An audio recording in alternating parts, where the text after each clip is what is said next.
Hello welcome back to our channel. ഇത് contract കോസ്റ്റിംഗിലെ second പാർട്ടാണ്. ഫസ്റ്റ് പാർട്ടിൽ കോൺട്രാക്ട് കോസ്റ്റിംഗ് ചാപ്റ്ററിന് ബേസ് ചെയ്തിട്ട് അതിൻ്റെ ഇൻട്രൊഡക്ഷൻ പാർട്ട്, കുറച്ച് ഇമ്പോർട്ടൻറ്റ് തിയറീസും ഫോർമുലാസും പിന്നെ കോൺട്രാക്ട് അക്കൗണ്ടിൻ്റെ ഒരു കംപ്ലീറ്റ് ഫോർമാറ്റ് നമ്മൾ കണ്ടു. ഇനി ഈ വീഡിയോ, അതായത് സെക്കൻഡ് പാർട്ടായിട്ടുള്ള ഈ വീഡിയോയിൽ നമ്മൾ പഠിക്കാനായിട്ട് പോകുന്നത് പ്രോബ്ലം വിത്ത് സൊല്യൂഷൻ, അതായത് കോൺട്രാക്ട് കോസ്റ്റിംഗ് ബേസ് ചെയ്തിട്ട് ഒരു എക്സാം ഓറിയൻറ്റഡ് ആയിട്ടുള്ള പ്രോബ്ലം, അതിൻ്റെ ഒരു സൊല്യൂഷനാണ് നോക്കാനായിട്ട് പോകുന്നത്. കോൺട്രാക്ട് അക്കൗണ്ടിങ്ങിൻ്റെ പ്രോബ്ലം ബേസ്ഡ് മാക്സിമം കാര്യങ്ങളൊക്കെ നമ്മൾ ഈ ഒരു ക്ലാസ്സിൽ കവർ ചെയ്യുന്നുണ്ട്. സോ ഈ വീഡിയോ കംപ്ലീറ്റ് ആയിട്ട് കാണുക. നിങ്ങൾക്ക് മനസ്സിലായി കഴിഞ്ഞാൽ നിങ്ങളുടെ എല്ലാ ഫ്രണ്ട്സിനും ഷെയർ ചെയ്ത് കൊടുക്കുക. സബ്സ്ക്രൈബ് ചെയ്യാത്തവരും അല്ലെങ്കിൽ പുതുതായിട്ട് കാണുന്നവരുണ്ടെന്നുണ്ടെങ്കിൽ വേഗം തന്നെ സബ്സ്ക്രൈബ് ചെയ്യുക. ഇഷ്ടപ്പെട്ട് കഴിഞ്ഞാൽ ലൈക്ക് ചെയ്യുക. പിന്നെ ഇൻസ്റ്റഗ്രാമിലുള്ളവർ അതും കൂടി ഫോളോ ചെയ്യാം. ഓക്കെ, അപ്പോൾ സമയം വൈകിപ്പിക്കാനായിട്ട് നമുക്ക് ക്ലാസ്സിലോട്ട് കിടക്കാം. അപ്പോൾ അതിനായിട്ട് നമുക്ക് പ്രോബ്ലം വായിക്കാം. A building constructor undertook a contract for rupees 15 lakhs on an agreement that 80% of value of work done has certified by an architect of the contractee shall be paid immediately and the remaining 20% of retained until the completion of contract. അതായത് ഒരു building contractor ഒരു contract ഏറ്റെടുത്തിരിക്കുകയാണ്. അതിൻ്റെ contract price വന്നിട്ട് 15 lakhs, 15 ലക്ഷമാണ് contract price. Okay, then എന്താ പറയുന്നത്, 80% of value of work done, അതായത് total വർക്കിൻ്റെ 80% വർക്ക് ചെയ്ത് കഴിഞ്ഞു, അത് സർട്ടിഫൈഡും ആയി. ഓക്കെ, അപ്പം 80% അവിടെ സർട്ടിഫൈഡ് ആയി. 80% വർക്ക് ചെയ്ത് കഴിഞ്ഞു, അത് സർട്ടിഫൈഡ് ആയിട്ടുള്ള അതിൻ്റെ എമൗണ്ട് ഇമ്മീഡിയറ്റ്ലി പേ ചെയ്തു. ബാക്കിയുള്ള 20% അവിടെ റീറ്റേൺ ചെയ്ത് വെച്ചിരിക്കുകയാണ്. അത് കോൺട്രാക്ട് കംപ്ലീറ്റ് ചെയ്തതിന് ശേഷം മാത്രമാണ് ബാക്കിയുള്ള 20% എമൗണ്ട് പേ ചെയ്യുന്നത്. ഓക്കെ, ഫസ്റ്റ് പാരഗ്രാഫ് ക്ലിയർ ആയെന്ന് വിചാരിക്കുന്നു. ഇനി ക്വസ്റ്റ്യനിൽ കുറച്ച് ഇൻഫർമേഷൻസ് തന്നിട്ടുണ്ട്. അതായത് ഓരോ വർഷത്തെ ഇൻഫർമേഷൻസ് ആയിട്ടാണ് തന്നിരിക്കുന്നത്. 3 വർഷമാണ് ഈ കോൺട്രാക്ട് ഉള്ളത്, 2016, 17 and 18. ഓരോ വർഷത്തെയും എക്സ്പെൻസസ് ഇവിടെ തന്നിരിക്കുന്നുണ്ട്. നമുക്ക് നോക്കാം. 2016 എന്തൊക്കെയാണ് എക്സ്പെൻസസ് വന്നിട്ടുള്ളത്? Materials 1,80,000, wages 1,17,000, carriage 6,000, cartage 1,000, sundry expenses 3,000. ഇത്രയാണ് expenses. Then the work was certified for rupees 3,75,000 and 80% of this was paid as agreement. 2016 information ആണ്. അതിൽ വർക്ക് സർട്ടിഫൈഡിൻ്റെ എമൗണ്ട് തന്നിരിക്കുന്നത് എത്രയാണ്? 3,75,000 rupees ആണ് വർക്ക് സർട്ടിഫൈഡിൻ്റെ എമൗണ്ട്. അതിൽ നിന്നും 80% മാത്രമാണ് പേ ചെയ്തിട്ടുള്ളൂ. കോൺട്രാക്ടർക്ക് വർക്ക് സർട്ടിഫൈഡ് ആയിട്ടുള്ള എമൗണ്ടിൻ്റെ 80% ആണ് പേ ചെയ്തിട്ടുള്ളത്. അപ്പം ക്യാഷ് റിസീവ്ഡ് നമുക്ക് ഇതിൽ നിന്ന് കണ്ടുപിടിക്കണം. ക്യാഷ് റിസീവ്ഡ് എമൗണ്ട് ഡയറക്റ്റ് ആയിട്ട് തന്നിട്ടില്ല, അതിനാണ് ഇവിടെ പെർസെൻറ്റേജ് ആയിട്ട് തന്നിരിക്കുന്നത്. അപ്പോൾ വർക്ക് സർട്ടിഫൈഡിൻ്റെ 80% ആണ് ക്യാഷ് റിസീവ്ഡ്. ക്ലിയർ? ഇനി നെക്സ്റ്റ് ഇയറിലോട്ട് വരാം. 2017 materials 2,20,000, wages 2,30,000, carriage 23,000, cartage 2,000, sundry expenses 4,000 and പിന്നെന്താ പറഞ്ഞിരിക്കുന്നത്? 3/4 of the contract was certified as done by 31st/12 and 80% of this was received. അതായത് ഈ വർഷം എന്താ തന്നിരിക്കുന്നത്? വർക്ക് സർട്ടിഫൈഡിൻ്റെ എമൗണ്ട് ഡയറക്റ്റ് ആയിട്ട് തന്നിട്ടില്ല, പക്ഷെ അതിന് പകരം എത്ര ഭാഗം വരെ വർക്ക് കംപ്ലീറ്റ് ആയിട്ടുണ്ട് എന്ന് പറഞ്ഞിട്ടുണ്ട്. അതായത് 3/4, ദാറ്റ് മീൻസ് 100ന്റെ 3/4 എന്ന് പറയുമ്പോൾ എത്രയാണ്? 75% വർക്ക് അവിടെ കംപ്ലീറ്റഡ് ആണ്. ഓക്കെ, അതിൻ്റെ 80% മാത്രം എമൗണ്ട് ആണ് കോൺട്രാക്റ്റിയുടെ കയ്യിൽ നിന്നും റിസീവ് ചെയ്തിട്ടുള്ളത്. പിന്നെ വർക്ക് അൺസർട്ടിഫൈഡ് ആയിട്ട് 20,000 rupees തന്നിട്ടുണ്ട്. ഈ വർഷത്തിൽ നമുക്ക് എന്തൊക്കെ കണ്ടുപിടിക്കണം? 2017 വർക്ക് സർട്ടിഫൈഡിൻ്റെ എമൗണ്ടും ക്യാഷ് റിസീവ്ഡിൻ്റെ എമൗണ്ടും നമുക്ക് കണ്ടുപിടിക്കേണ്ടതായിട്ടുണ്ട്. ക്ലിയർ? ഇനി നെക്സ്റ്റ് ഇയർ ആണ് 2018. അതിൽ എന്തൊക്കെ expenses? Materials 1,26,000, wages 1,70,000, cartage 6,000, sundry expenses 3,000, and on 13th June the whole contract was completed. Okay, അപ്പോൾ എന്താ മീൻ ചെയ്യുന്നത്? 3 വർഷം ഈ കോൺട്രാക്റ്റ് ഉണ്ടായിരുന്നുള്ളൂ. മൂന്നാമത്തെ വർഷം, അതായത് 2018 ജൂൺ 13th കോൺട്രാക്റ്റ് കംപ്ലീറ്റ് ആയി. അപ്പം നമുക്കിനി ഒരു കംപ്ലീറ്റഡ് കോൺട്രാക്ട് അക്കൗണ്ട് ആണ് പ്രിപ്പയർ ചെയ്യേണ്ടത്. മൂന്നാം വർഷത്തിലാണ് അത് കംപ്ലീറ്റ് ആവുന്നത്. അതിൻ്റെ മുമ്പത്തെ 2 വർഷത്തിൻ്റെ നോഷണൽ പ്രോഫിറ്റും കൂടി ആ അക്കൗണ്ട്സിൽ കാണിച്ചിട്ടായിരിക്കണം കോൺട്രാക്ട് അക്കൗണ്ട് പ്രിപ്പയർ ചെയ്യേണ്ടത്. ക്ലിയർ? Then question എന്താ പറഞ്ഞിരിക്കുന്നത്? Show how the contract account and also the contractees account would appear for each of this year in the book of contract. Contract account കോൺട്രാക്ടീസ് അക്കൗണ്ടും ആണ് prepare ചെയ്യേണ്ടത്. അപ്പോൾ ആരുടെ point of വ്യൂവിലാണ് prepare ചെയ്യേണ്ടത്? കോൺട്രാക്ടറിന്റെ പോയിന്റ് ഓഫ് വ്യൂവിൽ.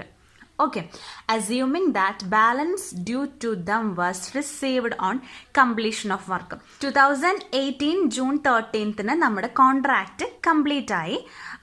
അതുകൊണ്ട് തന്നെ ബാലൻസ് ആയിട്ട് ഡ്യൂ ആയിട്ടുള്ള എമൗണ്ട് റിസീവ് ചെയ്തു എന്നുള്ളത് അസ്യൂം ചെയ്തിട്ട് വേണം നമ്മൾ ഇത് പ്രിപ്പയർ ചെയ്യാനായിട്ട്. കോൺട്രാക്ട് പ്രൈസ് ഫുള്ളായിട്ട് റിസീവ് ചെയ്തു എന്നുള്ള രീതിക്കാണ് നമ്മൾ കോൺട്രാക്ട് അക്കൗണ്ട് പ്രിപ്പയർ ചെയ്യേണ്ടത്. ക്വസ്റ്റ്യൻ ക്ലിയർ ആയെന്ന് വിചാരിക്കുന്നു.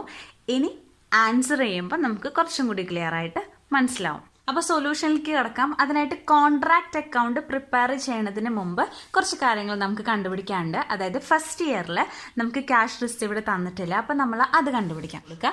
അതിൽ വർക്ക് സർട്ടിഫൈഡ് എത്ര തന്നിരിക്കുന്നത്? 3,75,000. ഇനി നമുക്ക് ക്യാഷ് റിസീവ്ഡ് കണ്ടുപിടിക്കണം. അതായത് 80% ഓഫ് വർക്ക് സർട്ടിഫൈഡ് ആണ് ക്യാഷ് ആയിട്ട് റിസീവ് ചെയ്തിട്ടുള്ളത് എന്നാണ് ക്വസ്റ്റ്യനിൽ പറഞ്ഞിരിക്കുന്നത്. So cash received is equal to 3,75,000 into 80 divided by 100. So 3 lakh നമുക്ക് ആൻസർ കിട്ടി. അപ്പോൾ ആ വർഷത്തെ കഴിഞ്ഞു. ഇനി സെക്കൻഡ് 2018 നമുക്ക് വർക്ക് സർട്ടിഫൈഡും കണ്ടുപിടിക്കണം. ദെൻ പിന്നെന്താ കണ്ടുപിടിക്കേണ്ടത്? ക്യാഷ് റിസീവ്ഡും കണ്ടുപിടിക്കണം. ഇവിടെ പറഞ്ഞിട്ടുണ്ട് work certified 3/4, that means 75% of 100 ആണ് വർക്ക് സർട്ടിഫൈഡ് ആയിട്ടുള്ളത്. അപ്പം എങ്ങനെയാണ് കണ്ടുപിടിക്കേണ്ടത്? നമ്മൾ മുമ്പത്തെ ക്ലാസ്സിൽ നമ്മൾ ഈ ഒരു ഭാഗം ഡിസ്കസ് ചെയ്തിട്ടുള്ളതാണ്. ഇവിടെ കോൺട്രാക്ട് പ്രൈസ് തന്നിട്ടുണ്ട്. കോൺട്രാക്ട് പ്രൈസും വർക്ക് സർട്ടിഫൈഡിൻ്റെ പെർസെൻറ്റേജും തന്നു കഴിഞ്ഞാൽ നമുക്ക് എങ്ങനെ കണ്ടുപിടിക്കേണ്ടത്? Value of work certified is equal to contract price into percentage of work certified, അതായത് 75 ഡിവൈഡഡ് ബൈ 100. അല്ലെങ്കിൽ നമുക്ക് 3/4 ചെയ്താലും സെയിം ആൻസർ തന്നെയാണ് കിട്ടുന്നത്. 11,25,000 ആണ് ആൻസർ കിട്ടുന്നത്. ഇനി എന്ത് കണ്ടുപിടിക്കണം? Cash received.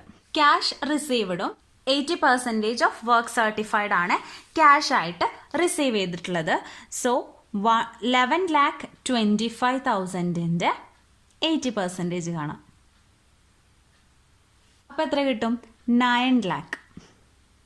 ക്ലിയർ ആയെന്ന് വിചാരിക്കുന്നു. പിടിക്കേണ്ട ഇൻഫർമേഷൻസ് ഒക്കെ നമുക്ക് കിട്ടിയിട്ടുണ്ട്. ഇനി നമുക്ക് കോൺട്രാക്ട് അക്കൗണ്ട് പ്രിപ്പയർ ചെയ്യാം. ഇതാണ് നമ്മുടെ കോൺട്രാക്ട് അക്കൗണ്ടിൻ്റെ ഫോർമാറ്റ്.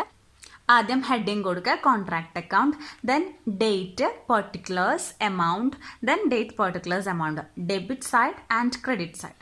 ക്ലിയർ? ഫോർമാറ്റ് കറക്റ്റ് എഴുതിയിട്ട് പ്രോബ്ലം സോൾവ് ചെയ്യാനായിട്ട് ശ്രമിക്കുക കേട്ടോ. അപ്പോൾ നമുക്ക് ക്വസ്റ്റ്യൻ നോക്കാം. ഫസ്റ്റ് നമ്മൾ 2016, അപ്പോൾ ഡേറ്റ് എന്നുള്ളിടത്ത് 2016 കൊടുക്കുക. ഇനി എന്താണ് എക്സ്പെൻസസ് ആയിട്ട് തന്നിരിക്കുന്ന ഐറ്റംസ് എല്ലാം ഡെബിറ്റ് ആണ് നമ്മൾ ചെയ്യേണ്ടത്. എല്ലാ എക്സ്പെൻസസും കോൺട്രാക്ട് അക്കൗണ്ടിൽ ഡെബിറ്റ് ചെയ്യണം. എന്തൊക്കെയാണ് തന്നിരിക്കുന്നത്? Materials, wages, carriage, cartage and sundry expenses. Okay, അപ്പോൾ ഇതെല്ലാം നമുക്ക് കോൺട്രാക്ട് അക്കൗണ്ടിൻ്റെ ഡെബിറ്റ് സൈഡിലോട്ട് എടുത്തെഴുതാം. സോ ഡെബിറ്റ് സൈഡ് നമ്മൾ കംപ്ലീറ്റ് ആയിട്ടുണ്ട്. ഇനി നെക്സ്റ്റ് എന്താണ്? വർക്ക് സർട്ടിഫൈഡിൻ്റെ എമൗണ്ട് തന്നിട്ടുണ്ട്. വർക്ക് സർട്ടിഫൈഡ് എന്താ ചെയ്യേണ്ടത്? കോൺട്രാക്ട് അക്കൗണ്ടിൽ ക്രെഡിറ്റ് ചെയ്യണം. വർക്ക് സർട്ടിഫൈഡ് കോൺട്രാക്ട് അക്കൗണ്ടിൽ ക്രെഡിറ്റ് ചെയ്യുമ്പോൾ ബൈ വർക്ക് ഇൻ പ്രോഗ്രസ് അക്കൗണ്ടിൽ നിന്ന് ഹെഡിങ് കൊടുത്തിട്ട് വേണം അതിന്റെ താഴെ വർക്ക് സർട്ടിഫൈഡിന്റെയും വർക്ക് അൺസർട്ടിഫൈഡിന്റെയും വാല്യൂ എഴുതാനായിട്ട്. അപ്പോൾ ഫസ്റ്റ് ഇയറിൽ വർക്ക് സർട്ടിഫൈഡ് മാത്രമേ നമുക്ക് തന്നിട്ടുള്ളൂ. നമുക്ക് അപ്പോൾ അത് എഴുതാം. ഓക്കെ, അപ്പോൾ ഇത് എഴുതിയിട്ടുണ്ട്. അപ്പോൾ ഫസ്റ്റ് ഇയറിലെ എല്ലാ ഇൻഫർമേഷൻസ് നമ്മൾ എഴുതി കംപ്ലീറ്റ് ആയി. ഇനി നെക്സ്റ്റ് എന്ത് ചെയ്യണം? ഇതിൻ്റെ ടോട്ടൽ ബാലൻസ് ചെയ്യണം. അപ്പോൾ കൂടുതലായിട്ട് നിൽക്കുന്നത് ക്രെഡിറ്റ് സൈഡ് തന്നെയാണ്, 3,75,000. അതന്നെ ഈ സൈഡിലോട്ടും ബാലൻസ് ചെയ്യാം. ദെൻ ഈ ടോട്ടൽ എമൗണ്ടിൽ നിന്ന് ഡെബിറ്റ് സൈഡിന്റെ ടോട്ടൽ എമൗണ്ട് മൈനസ് ചെയ്യും. ഡെബിറ്റ് സൈഡിലുള്ള എല്ലാ എക്സ്പെൻസസും ആഡ് ചെയ്യുമ്പോൾ 3,60,000 ആണ് കിട്ടുന്നത്. സോ അത് മൈനസ് ചെയ്യുമ്പോൾ കിട്ടുന്ന എമൗണ്ട് ആണ് 15,000. ഇതെന്താണ്? Notional profit. എന്താണ് നോഷണൽ പ്രോഫിറ്റ് എന്നൊക്കെ നമ്മൾ ഫസ്റ്റ് വീഡിയോയിൽ പഠിച്ചിട്ടുണ്ട്. അപ്പം നോഷണൽ പ്രോഫിറ്റ് ക്യാരി ഡൗൺ ചെയ്യാം. ക്ലിയർ? ഇനി നെക്സ്റ്റ് എന്ത് ചെയ്യണം? ഈ നോഷണൽ പ്രോഫിറ്റ് ആയിട്ട് കിട്ടിയ എമൗണ്ട് 2 അക്കൗണ്ടിലോട്ട് ട്രാൻസ്ഫർ ചെയ്യാനാണ് പോണത്. അതിനായിട്ട് ഇവിടെ ഡെബിറ്റ് സൈഡിലുള്ള നോഷണൽ പ്രോഫിറ്റ് ക്രെഡിറ്റ് സൈഡിലോട്ട് ബോട്ട് ഫോർവേഡ് ചെയ്യും. ഇനി എന്ത് ചെയ്യണം? നോഷണൽ പ്രോഫിറ്റ് ആയിട്ട് കിട്ടിയിരിക്കുന്നത് പ്രോഫിറ്റ് ആൻഡ് ലോസ് അക്കൗണ്ടിലോട്ടും അതേപോലെ തന്നെ വർക്ക് ഇൻ പ്രോഗ്രസ് അക്കൗണ്ടിലോട്ട് റിസർവ് ആയിട്ട് നമുക്ക് ട്രാൻസ്ഫർ ചെയ്യാനുണ്ട്. അതിനായിട്ട് നമ്മൾ 3 പ്രിൻസിപ്പിൾ നമ്മൾ പഠിച്ചു. പ്രോഫിറ്റ് ആൻഡ് ലോസ് അക്കൗണ്ടിലോട്ട് നോഷണൽ പ്രോഫിറ്റ് എത്ര ഭാഗമാണ് പോകേണ്ടതെന്ന് അറിയാൻ വേണ്ടിയിട്ട് എത്രത്തോളം ആ കോൺട്രാക്ട് കംപ്ലീറ്റഡ് ആയി എന്നുള്ളത് നമുക്കറിയണം. അതിനായിട്ട് നമ്മൾ എന്ത് ചെയ്യേണ്ടത്? കോൺട്രാക്ട് പ്രൈസും ദെൻ ആ ഒരു ഇയറിൽ വർക്ക് സർട്ടിഫൈഡിന്റെ എമൗണ്ട് തമ്മിൽ കമ്പയർ ചെയ്യണം. കോൺട്രാക്ട് പ്രൈസ് എത്രയാണ്? 15 ലക്ഷം. Work certified 3,70,500. ഓക്കെ, അപ്പോൾ 15 ലക്ഷത്തിന്റെ ഒരു 1/4 ഭാഗം വരും 3,70,500. അപ്പൊ അങ്ങനെയാണെന്നുണ്ടെങ്കിൽ എന്ത് ചെയ്യണം? നാഷണൽ പ്രോഫിറ്റിന്റെ 1/3 ഭാഗമാണ് പ്രോഫിറ്റ് ആൻഡ് ലോസ് അക്കൗണ്ടിലോട്ട് നമ്മൾ ക്രെഡിറ്റ് ചെയ്യേണ്ടത്. സോ അതിനുള്ള ഫോർമുല വരുന്നത് notional profit into 1/3 into cash received divided by work certified. Clear? അപ്പം നോഷണൽ പ്രോഫിറ്റ് നമുക്ക് ഫസ്റ്റ് ഇയറിൽ കിട്ടിയിരിക്കുന്നത് 15,000 into 1/3 into cash received. First ഇയറിൽ ക്യാഷ് റിസീവ്ഡ് 3 lakhും work certified 3,75,000. So 3 lakh divided by 3,75,000. അപ്പം നമുക്ക് എത്ര കിട്ടും? 4,000 കിട്ടും. ഇത് ഇങ്ങനെയും ചെയ്യാം, അല്ലെങ്കിൽ എങ്ങനെ ചെയ്യാം? വർക്ക് സർട്ടിഫൈഡിന്റെ 80% ആണ് ക്യാഷ് റിസീവ്ഡ് ആണെന്ന് നമുക്ക് ക്വസ്റ്റിൽ തന്നിട്ടുണ്ട്. അപ്പൊ ഈ 80% വെച്ചിട്ടും നമുക്കിത് കണ്ടുപിടിക്കാനായിട്ട് പറ്റും. അതെങ്ങനെ കണ്ടുപിടിക്കുന്നത്? 15,000 into 1/3 into 80 divided by 100. Same 4,000. നിങ്ങൾക്ക് എങ്ങനെയാണോ സൗകര്യം അതിനനുസരിച്ച് നിങ്ങൾക്ക് കാൽക്കുലേറ്റ് ചെയ്യാനായിട്ട് സാധിക്കും. ഓക്കെ, നോഷണൽ പ്രോഫിറ്റ് ആയിട്ട് കിട്ടിയിരിക്കുന്ന 15,000-ൽ നിന്നും 4,000 രൂപയാണ് പ്രോഫിറ്റ് ആൻഡ് ലോസ് അക്കൗണ്ടിലോട്ട് നമ്മൾ ക്രെഡിറ്റ് ചെയ്യേണ്ടത്. സോ പ്രോഫിറ്റ് ആൻഡ് ലോസ് അക്കൗണ്ടിൽ ക്രെഡിറ്റ് ചെയ്യുമ്പോൾ അത് നമുക്ക് കോൺട്രാക്ട് അക്കൗണ്ടിൽ ഡെബിറ്റ് ചെയ്ത് കാണിക്കണം. അതിനായിട്ട് കോൺട്രാക്ട് അക്കൗണ്ടിൽ to profit and loss account എന്ന് കൊടുക്കാം. എന്നിട്ട് 4,000 എഴുതാം. ഓക്കെ, അപ്പോൾ ഇത് ബാലൻസ് ചെയ്യുമ്പോൾ 15,000 എഴുതാം. ഇനി ബാക്കിയുള്ള ഭാഗം, അതായത് നോഷണൽ പ്രോഫിറ്റിൽ നിന്നും 4,000 രൂപ പ്രോഫിറ്റ് ആൻഡ് ലോസ് അക്കൗണ്ടിലോട്ട് പോയി ബാക്കിയുള്ള ബാലൻസ് വർക്ക് ഇൻ പ്രോഗ്രസ് അക്കൗണ്ടിലോട്ട് റിസർവ് ആയിട്ട് ക്രെഡിറ്റ് ചെയ്യണം. So 15,000 minus 4,000. അപ്പോൾ വർക്ക് ഇൻ പ്രോഗ്രസ് അക്കൗണ്ടിലോട്ട് എത്ര പോകുന്നു? 11,000 രൂപ, 11,000 rupees പോവും. അതെങ്ങനെയാണ്? റിസർവ് ആയിട്ടാണ് കാണിക്കുന്നത്. അപ്പോൾ ഫസ്റ്റ് ഇയർ കംപ്ലീറ്റ് ആയി. ഇനി നെക്സ്റ്റ് ഇയറിലോട്ട് വരാം, അതായത് 2017. അപ്പോൾ 2017 കടന്നു. ഇനി ഇതിൽ പറയുന്ന ഒരു പ്രധാനപ്പെട്ട കാര്യം എന്താന്ന് വെച്ച് കഴിഞ്ഞാൽ, ഫസ്റ്റ് ഇയറിൽ നമ്മൾ വർക്ക് സർട്ടിഫൈഡ് ആയിട്ട് ക്രെഡിറ്റ് ചെയ്ത എമൗണ്ട് നെക്സ്റ്റ് ഇയറിൽ ആ സെയിം എമൗണ്ട് ഡെബിറ്റ് ചെയ്ത് കാണിക്കണം. അതായത് ഓപ്പണിംഗ് ആയിട്ട് കാണിക്കണം. മനസ്സിലായെന്ന് വിചാരിക്കുന്നു. അതായത് to work in progress brought down എന്ന് പറഞ്ഞിട്ട് ഈ എമൗണ്ട് എഴുതിയിരിക്കണം. അപ്പം നമുക്ക് ആദ്യം അത് എഴുതാം. ഇതൊരു റൂളാണ്, ഇത് എന്തായാലും മസ്റ്റായിട്ട് എഴുതിയിരിക്കണം. ഇനി നമുക്ക് എന്ത് എഴുതാൻ പറ്റും? ഇനി നമുക്ക് എന്താ എഴുതേണ്ടത്? 2017 ക്വസ്റ്റ്യനിൽ തന്നിരിക്കുന്ന എല്ലാ എക്സ്പെൻസസും ഡെബിറ്റ് ചെയ്ത് കാണിക്കാം. അപ്പോൾ നമ്മൾ എല്ലാ എക്സ്പെൻസസും ഡെബിറ്റ് ചെയ്തിരിക്കുകയാണ്. ഇനി നെക്സ്റ്റ് എന്ത് ചെയ്യണം? ക്രെഡിറ്റ് സൈഡിലോട്ട് ബൈ വർക്ക് ഇൻ പ്രോഗ്രസ് എന്ന് പറഞ്ഞിട്ട് വർക്ക് സർട്ടിഫൈഡിൻ്റെയും വർക്ക് അൺസർട്ടിഫൈഡിൻ്റെയും എമൗണ്ട് എഴുതണം. അപ്പോൾ അതിനായിട്ട് ബൈ വർക്ക് ഇൻ പ്രോഗ്രസ് നമ്മളിവിടെ വാല്യൂ ഓഫ് വർക്ക് സർട്ടിഫൈഡ് കണ്ടുപിടിച്ചിട്ടുണ്ട്, 11,25,000. ദെൻ ക്വസ്റ്റ്യനിൽ വാല്യൂ ഓഫ് വർക്ക് അൺസർട്ടിഫൈഡ് 20,000 തന്നിട്ടുണ്ട്. അപ്പോൾ ആ രണ്ട് എമൗണ്ട് നമുക്ക് ക്രെഡിറ്റ് ചെയ്യാം. പിന്നെ വേറൊരു കാര്യം വന്നിട്ട് ഫസ്റ്റ് ഇയറിൽ നമുക്ക് നോഷണൽ പ്രോഫിറ്റിൻ്റെ ഒരു ഭാഗം വർക്ക് ഇൻ പ്രോഗ്രസ് അക്കൗണ്ടിലോട്ട് റിസർവ് ആയിട്ട് നമ്മൾ ട്രാൻസ്ഫർ ചെയ്തു 11 lakh. അത് സെക്കൻഡ് ഇയറിലോട്ട് നമ്മൾ എന്ത് ചെയ്യണം? ബോട്ട് ഫോർവേഡ് ചെയ്തിട്ട് ഇടണം. വർക്ക് ഇൻ പ്രോഗ്രസ് റിസർവ് എന്ന് പറഞ്ഞിട്ട് 11 lakh. ക്ലിയർ? ഇനി ഈ 3 എമൗണ്ടും ടോട്ടൽ ചെയ്യുമ്പോൾ നമുക്ക് കിട്ടുന്നതാണ് 11,56,000. ഈ എമൗണ്ട് ഡെബിറ്റ് സൈഡിലെ എമൗണ്ട് ആയിട്ട് മൈനസ് ചെയ്യുക. അപ്പം നോഷണൽ പ്രോഫിറ്റ് ആയിട്ട് കിട്ടുന്നത് 3,02,000. ക്ലിയർ? ഇനി നെക്സ്റ്റ് എന്ത് ചെയ്യണം? ഈ നോഷണൽ പ്രോഫിറ്റ് രണ്ട് അക്കൗണ്ട്സിലോട്ട് ട്രാൻസ്ഫർ ചെയ്യണം. അതിനായിട്ട് നോഷണൽ പ്രോഫിറ്റ് ബോട്ട് ഫോർവേഡ് ചെയ്യുന്നു 3,02,000. ഫസ്റ്റ് ഇയറിൽ കണ്ടുപിടിച്ച പോലെ തന്നെ സെക്കൻഡ് ഇയർ, അതായത് നോഷണൽ പ്രോഫിറ്റിന്റെ ഡിസ്ട്രിബ്യൂഷൻ നോക്കാം. അതിനായിട്ട് എത്രത്തോളം വർക്ക് കംപ്ലീറ്റ് ആയെന്ന് അറിയണം. കോൺട്രാക്ട് പ്രൈസ് 15 ലക്ഷം. ദെൻ വർക്ക് സർട്ടിഫൈഡ് ആയിട്ട് 17,25,000. അപ്പോൾ നമുക്ക് അത് കണ്ടാൽ തന്നെ നമുക്ക് അറിയാം പകുതിയിൽ കൂടുതൽ വർക്ക് കംപ്ലീറ്റ് ആയിട്ടുണ്ട്. അതുകൊണ്ട് ഫോർമുല വന്നിട്ട് notional profit into 2/3 into cash received divided by work certified. അപ്പം എങ്ങനെയാണ് വരുന്നത്? നോഷണൽ പ്രോഫിറ്റ് വന്നിട്ട് 3,02,000 into 2 divided by 3 into cash received 9 lakhും work certified 11,25,000 is equal to 1,61,066. ഇങ്ങനെ അല്ലെങ്കിൽ പെർസെൻറ്റേജ് വെച്ചിട്ട് നമുക്ക് ചെയ്യാം. ഇവിടെ 80% ഓഫ് ക്യാഷ് റിസീവ്ഡ് ആണ് പറഞ്ഞിരിക്കുന്നത്. അപ്പോൾ അതിനായിട്ട് എങ്ങനെ ചെയ്യാം? Notional profit into 2 divided by 3 into 80 divided by 100, 1,61,066. Same answer തന്നെയാണ്. ഓക്കെ, കോൺട്രാക്ട് അക്കൗണ്ടിൽ ഡെബിറ്റ് ചെയ്യണം 1,61,066. ഓക്കെ, ഇനി ബാലൻസ് വരുന്ന ഇത് രണ്ടും ബാലൻസ് ചെയ്യുക. ഇവിടെ 3,02,000, ഇവിടെ 3,02,000 എഴുതുക.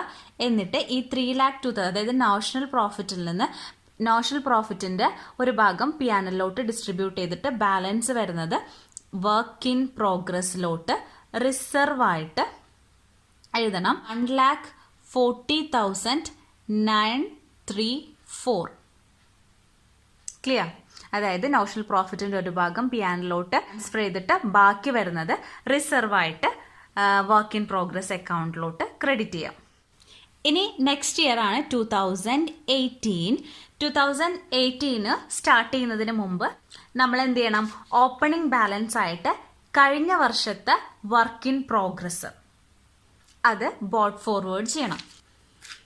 2017 വർക്ക് ഇൻ പ്രോഗ്രസ് അക്കൗണ്ടിലോട്ട് വർക്ക് സർട്ടിഫൈഡിന്റെയും അൺസർട്ടിഫൈഡിന്റെ എമൗണ്ട് ആയിട്ട് നമ്മൾ രണ്ടും കൂടി ആഡ് ചെയ്തിട്ട് വേണം എഴുതാനായിട്ട്. അതായത് 11,25,000 പ്ലസ് 20,000 ഇസ് ഈക്വൽ ടു 11,45,000. അതിവിടെ എഴുതിയിരിക്കുകയാണ്.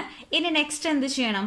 2018 എക്സ്പെൻസസ് എല്ലാതും എഴുതാം. Materials, wages, cartage, sundry expenses. അപ്പോൾ ഡെബിറ്റ് സൈഡ് കംപ്ലീറ്റ് ആയിട്ടിരിക്കുകയാണ്. ഇനി ക്രെഡിറ്റ് സൈഡിലോട്ട് വരാം. ഡേറ്റ് എഴുതാം 2018. ഇനി നെക്സ്റ്റ് എന്ത് ചെയ്യണം? നോഷണൽ പ്രോഫിറ്റിന്റെ ഒരു ഭാഗം വർക്ക് ഇൻ പ്രോഗ്രസ്സിലോട്ട് റിസർവ് ആയിട്ട് ക്രെഡിറ്റ് ചെയ്തിട്ടുള്ള, അതായത് കഴിഞ്ഞ വർഷത്തിലത്തെ ആ എമൗണ്ട് നമ്മൾ 2018 ഈ തേർഡ് ഇയറിൽ, സെക്കൻഡ് ഇയറിലത്തെ ആ എമൗണ്ട് ഈ തേർഡ് ഇയറിലോട്ട് എന്ത് ചെയ്യണം? എടുത്തെഴുതണം. അതിനായിട്ട് by work in progress reserve എന്ന് എഴുതാം. കഴിഞ്ഞ വർഷം 2017 വർക്ക് ഇൻ പ്രോഗ്രസ്സിൽ വർക്ക് ഇൻ പ്രോഗ്രസ് അക്കൗണ്ടിലോട്ട് റിസർവായിട്ട് നാഷണൽ പ്രോഫിറ്റിന്റെ എത്ര ഭാഗമാണ് എടുത്തിരിക്കുന്നത്? 1,40,934. ആ എമൗണ്ട് നമ്മളിവിടെ എഴുതി. ഇനി നമ്മളോട് പറഞ്ഞിട്ടുണ്ട് 2018 നമ്മുടെ കോൺട്രാക്ട് അവസാനിച്ചു, കംപ്ലീറ്റ് ആയി. അപ്പം ഇങ്ങനെ കംപ്ലീറ്റ് ആയി കഴിഞ്ഞു കഴിഞ്ഞാൽ നമ്മൾ എന്ത് ചെയ്യണം? കോൺട്രാക്ട് പ്രൈസ് കംപ്ലീറ്റ് ആയത് ഏത് വർഷമാണോ ആ വർഷം നമ്മൾ കോൺട്രാക്ട് അക്കൗണ്ടും ക്ലോസ് ചെയ്യും. അങ്ങനെ ക്ലോസ് ചെയ്യുമ്പം നമ്മൾ എന്ത് ചെയ്യണം? കോൺട്രാക്ട് പ്രൈസ് എന്ന് പറഞ്ഞിട്ട് തന്നിരിക്കുന്ന ഈ പ്രൈസ് ആ വർഷം കോൺട്രാക്ട് അക്കൗണ്ടിൽ ക്രെഡിറ്റ് ചെയ്ത് കാണിക്കണം. നമുക്ക് എന്ത് എഴുതണം? കോൺട്രാക്റ്റീ അക്കൗണ്ട് എന്ന് എഴുതിയിട്ട് വേണം നമ്മൾ കോൺട്രാക്ട് പ്രൈസ് എഴുതാനായിട്ട്. ബ്രാക്കറ്റിൽ കോൺട്രാക്ട് പ്രൈസ് എന്ന് എഴുതിയിട്ട് 15 ലക്ഷം. ക്ലിയർ? ഇനി ഈ ക്രെഡിറ്റ് സൈഡ് ആഡ് ചെയ്യുമ്പോൾ നമുക്ക് കിട്ടുന്നത് 16,40,934. അത് സെയിം എമൗണ്ട് ഇവിടെ എഴുതാം, 16,40,934. ഇനി എന്ത് ചെയ്യണം? ലാസ്റ്റ് ആണ്. അപ്പം നാഷണൽ പ്രോഫിറ്റ് കംപ്ലീറ്റ് ആയി, കോൺട്രാക്ട് കംപ്ലീറ്റ് ചെയ്ത് കഴിഞ്ഞാൽ നാഷണൽ പ്രോഫിറ്റ് അല്ല, അത് ശരിക്കുള്ള ആക്ച്വൽ പ്രോഫിറ്റ് ഓർ ലോസ് എന്നാണ് കണ്ടുപിടിക്കേണ്ടത്. അപ്പം ഈ ക്രെഡിറ്റ് സൈഡാണ് എമൗണ്ട് കൂടുതൽ. സോ ക്രെഡിറ്റ് സൈഡിന്റെ എമൗണ്ടിൽ നിന്ന് ഡെബിറ്റ് സൈഡിലെ ടോട്ടൽ എമൗണ്ട് മൈനസ് ചെയ്യുമ്പോൾ നമുക്ക് കിട്ടുന്നത് 1,90,934. ഇതെന്താണ്? പ്രോഫിറ്റ് ആണ്. അപ്പോൾ P&L അക്കൗണ്ട് എന്ന് പറഞ്ഞിട്ട് വേണം ഈ ആക്ച്വൽ പ്രോഫിറ്റിനെ എഴുതാനായിട്ട്. ഇതോടുകൂടി കോൺട്രാക്ട് അക്കൗണ്ട് കംപ്ലീറ്റ് ചെയ്തു, കോൺട്രാക്ട് അക്കൗണ്ട് ക്ലോസ് ചെയ്തിരിക്കുകയാണ്. ഇനി നെക്സ്റ്റ് നമ്മൾ എന്ത് ചെയ്യണം?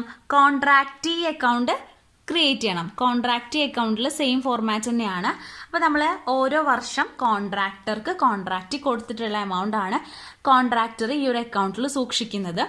ആദ്യം 2016 കോൺട്രാക്റ്റിയുടെ അക്കൗണ്ടിൽ നിന്ന് കോൺട്രാക്ടർക്ക് ക്യാഷ് കൊടുത്തു. ഓക്കെ, അപ്പോൾ കോൺട്രാക്റ്റീ അക്കൗണ്ടിൽ എന്ത് ചെയ്യണം? ആ ക്യാഷ് ക്രെഡിറ്റ് ചെയ്ത് കാണിക്കണം. ബൈ ക്യാഷ് എത്ര രൂപയാണ് 2016 കൊടുത്തിരിക്കുന്നത്? 2016 ക്യാഷ് റിസീവ്ഡ് 3 lakh. ബാലൻസ് ചെയ്യുക 3 lakh. അപ്പോൾ ഇവിടെ ഇത് ക്യാരി ഫോർവേഡ് ചെയ്തിട്ട് കാണിക്കുക. To balance carry forward 3 lakh.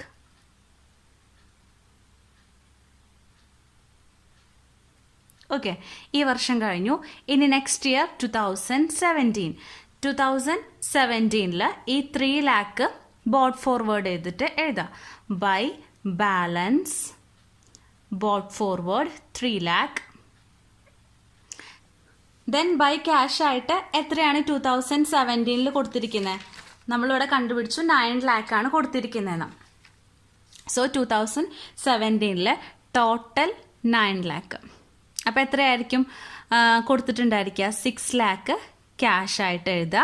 ബാലൻസും 6 lakh കൂടി 9 lakh. ഇത് 2017 ബാലൻസ് ക്യാരി ഫോർവേഡ് ചെയ്ത് എഴുതുന്നു 9 lakh. ഇനി ലാസ്റ്റ് 2018 ഈ എമൗണ്ട് ഇവിടെ ബാലൻസ് ക്യാരി ഡൗൺ ചെയ്തിട്ടുള്ള 9 lakh ബാലൻസ് ബ്രോ ഡൗൺ ചെയ്യണു.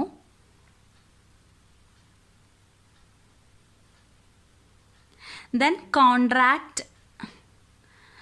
ടു കോൺട്രാക്ട് അക്കൗണ്ട് എന്ന് പറഞ്ഞിട്ട്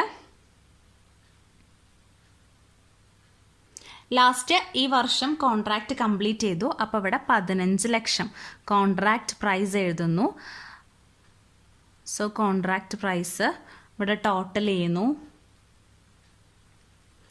ദെൻ ഇവിടെ ക്യാഷ് ആയിട്ട് ബാലൻസ് എത്ര വരുന്നത്? 6 lakh. ക്ലിയർ? അപ്പോൾ കോൺട്രാക്റ്റ് അക്കൗണ്ട് ഇങ്ങനെയാണ് പ്രിപ്പയർ ചെയ്യുക. എളുപ്പമാണ് കോൺട്രാക്റ്റ് അക്കൗണ്ട്. ജസ്റ്റ് ആ ക്യാഷ് റിസീവ് ചെയ്തിട്ടുള്ളത് എഴുതുക, അതിൻ്റെ ബാലൻസ് ബ്രോ ഡൗൺ ചെയ്ത് ക്യാരി ഡൗൺ ചെയ്തിട്ട് എഴുതിയിട്ട് ലാസ്റ്റത്തെ ഇയറിൽ കോൺട്രാക്റ്റ് അക്കൗണ്ട് എന്ന് പറഞ്ഞിട്ട് കോൺട്രാക്റ്റ് പ്രൈസ് എഴുതിയിട്ട് വേണം ആ ഒരു അക്കൗണ്ട് ക്ലോസ് ചെയ്യാനായിട്ട്.